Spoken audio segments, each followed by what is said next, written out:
Batman!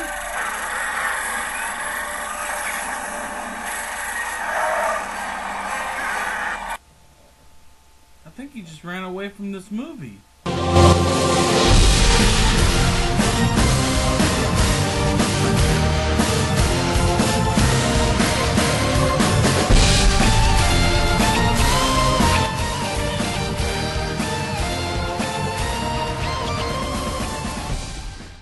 If you ask any ordinary person on the street what was the worst Batman movie of all time, their answer will more likely be Batman and Robin. But for a movie to be that bad, there needs to be groundwork set. And that groundwork was set in Batman Forever. Now before we talk about how Schumacher ruined the franchise, let's take a look at the series as a whole. First off, the Tim Burton movies were not perfect, and were different from the comic books in a lot of ways. Did that make Burton's movies bad? Not really. They were a lot darker from what people were used to, especially when it came to this character. I mean, the only thing some people knew about Batman before this movie was, well... yeah, I'll let that speak for itself. So, if Schumacher is not going to use Tim Burton as an inspiration, what else does he have? I mean, it's not like he's gonna read a comic book or something. That would be silly. Well, since I'm not one to tear a movie apart scene by scene, and this show is called Constructive Criticism, I'm gonna tell you 3 ways Batman Forever could have been better. The first thing they needed to do was work on the villains. Now, I think Tommy Lee Jones and Jim Carrey are marvelous actors, but whatever direction they were given was shit.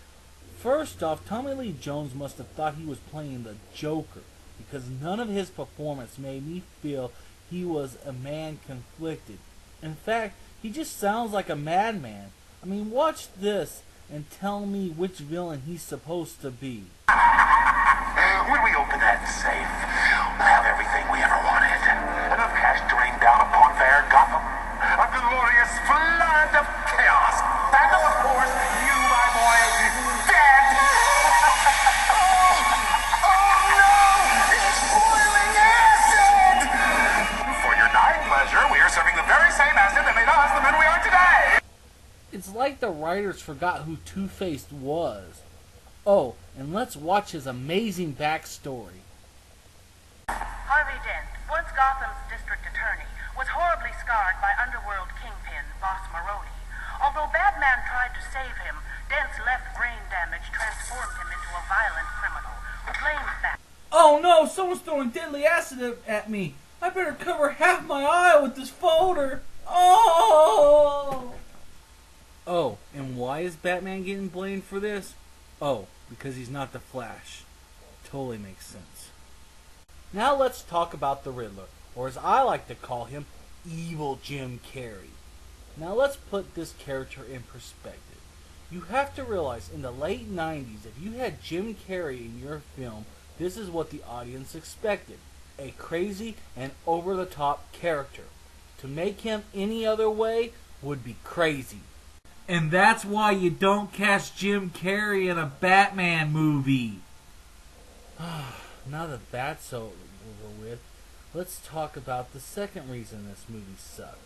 The person playing Batman. Now, I don't know much about Val Kilmer, but based on his performances in this movie, I have to say, he's one of the most boring actors I've ever seen. And it doesn't help much either that he's given dialogue like this. So, from this day on, Batman is no more. You can't just quit. I mean, there's monsters out there. Batman has to protect the innocent. I've dedicated my life to helping strangers I've never met. Faces I've never seen. Well, the innocent aren't faceless anymore. You can't tell me what I'm going to do with the rest of my life. Look, my dad told me that every man goes his own way. Well, my way goes to Two-Face. You gotta help me. And if you do find Harvey, And then you kill him. What next? Exactly.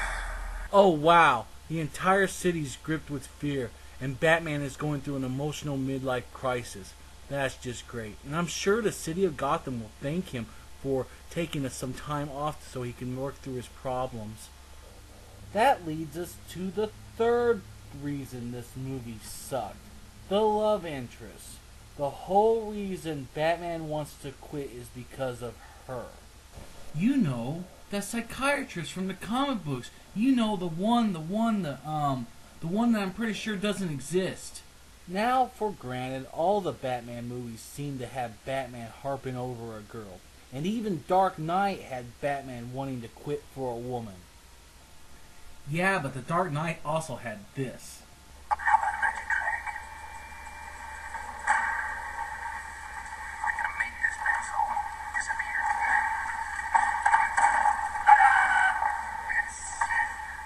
It's gone.